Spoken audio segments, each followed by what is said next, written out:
Banyak alasan yang membuat Israel takut dan harus berpikir 100 kali untuk menyerang Indonesia. Jika Israel melawan Indonesia, kemungkinan akan menjadi salah satu peperangan terbesar di muka bumi. Selain karena militernya yang kuat, banyak alasan kenapa Indonesia sulit dilawan dan ditakuti oleh pasukan Israel.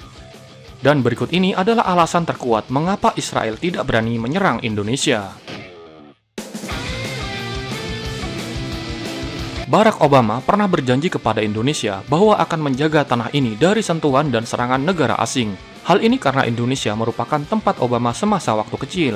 Dan apabila negara asing menyerang Indonesia, Rusia pun akan mengerahkan 100.000 angkatan udara untuk membantu Indonesia. Diketahui Presiden Rusia yakni Vladimir Putin merupakan sahabat dekat Soeharto.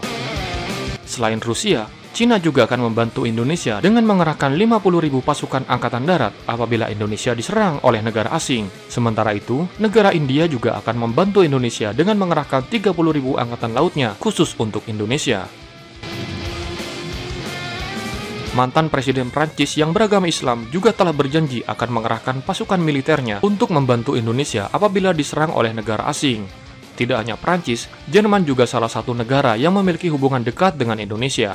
Apabila Indonesia diserang negara lain seperti Israel, Jerman akan membantu dengan agresi. Pakistan juga berjanji akan menjaga seluruh kedaulatan rakyat Indonesia. Hal ini akan semakin membuat Israel pikir panjang sebelum memutuskan menyerang Indonesia. Sedangkan Iran juga berjanji akan menembakkan 30 roket dan senjata kimia berbahaya kepada siapapun musuh yang berani menyerang Indonesia. Selain itu, demi mempertahankan kedaulatan ras Melayu, Malaysia pun turut berjanji akan mengerahkan kemampuannya untuk membantu Indonesia jika ada negara asing yang berani menyerang Indonesia. Bangladesh pun tidak tinggal diam. Bangladesh juga berjanji akan mengamankan wilayah Indonesia dari peperangan yang mungkin terjadi.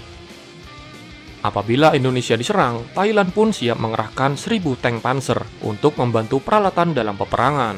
Selain itu, Myanmar juga berjanji kepada Indonesia akan meluncurkan 40.000 pasukan laut. Hal ini sesuai dengan janji Myanmar kepada Presiden Soeharto, dan juga Lebanon juga berjanji mengerahkan 10.000 tentaranya untuk membantu Indonesia bila Indonesia diserang oleh negara lain.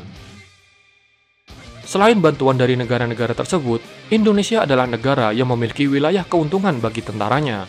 Hutan Kalimantan akan menjadi surga peperangan bagi TNI Angkatan Darat, dan hutan hujan Papua akan menjadi surga peperangan bagi Kopassus. Sementara itu, Selat Bali dan Selat Karimata menjadi surga pertempuran bagi TNI Angkatan Laut. Itulah beberapa alasan mengapa Israel atau negara-negara asing lainnya tidak berani menyerang Indonesia.